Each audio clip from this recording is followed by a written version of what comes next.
Indonesia, dengan populasi besar dan konektivitas yang terus tumbuh, tidak hanya menjadi pusat pertumbuhan ekonomi, tetapi juga menjadi medan operasi yang subur bagi sindikat kejahatan transnasional terorganisir.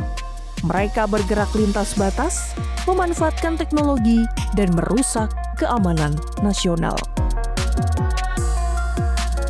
Polri mengklasifikasikan kejahatan ini sebagai golongan kedua terbesar setelah kejahatan konvensional, dengan volume mencapai puluhan ribu kasus setiap tahunnya. Kejahatan ini bukan lagi kasus tunggal, melainkan jaringan terstruktur yang melibatkan pelaku dari berbagai kewarganegaraan dengan Indonesia sebagai target atau basis operasi.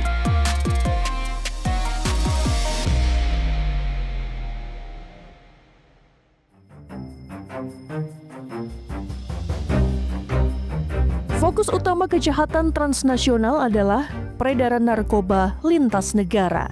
Sindikat ini bukan hanya merusak generasi, tetapi juga ekonomi. Bareskrim Polri mencatat dalam pengungkapan jaringan sindikat besar Freddy Pratama di tahun 2024 saja, perputaran uang haramnya ditaksir mencapai 59,2 triliun rupiah. Polri terus bekerja keras memutus mata rantai sindikat peredaran narkoba lintas negara ini. Fenomena kedua yang masif adalah sindikat penipuan internasional atau cyber scam. Mereka menjadikan Indonesia, khususnya kota-kota besar, sebagai base camp operasi. Hingga pertengahan tahun 2025, laporan kejahatan siber di wilayah Polda Metro Jaya saja mencapai lebih dari 2.500 laporan. Modus operandinya semakin canggih.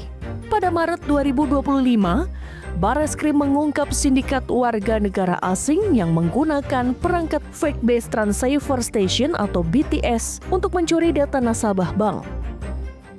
Kasus ini menyoroti bahwa pelaku warga negara asing asal Tiongkok memanfaatkan teknologi tinggi dan dijanjikan gaji puluhan juta rupiah untuk beroperasi di Indonesia.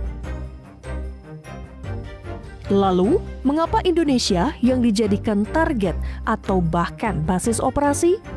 Ada beberapa faktor yang menjadi alasannya. Pertama, kemudahan akses internet dan ketersediaan sumber daya manusia yang mungkin direkrut sebagai operator lokal. Kedua, lemahnya pengawasan di beberapa titik perbatasan.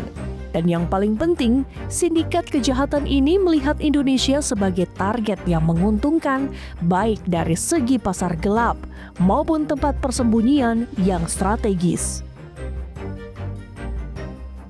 Fakta-fakta ini menegaskan pertarungan melawan kejahatan transnasional adalah pertarungan tanpa henti yang memerlukan koordinasi dan senjata hukum yang setara dengan kekuatan jaringan kriminal global.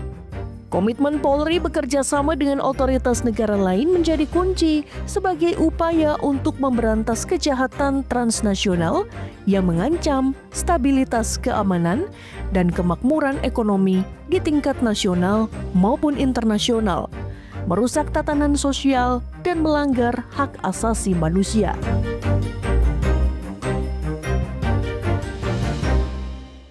Setelah berhasil menguasai korban, kemudian melakukan manipulasi terhadap informasi maupun data.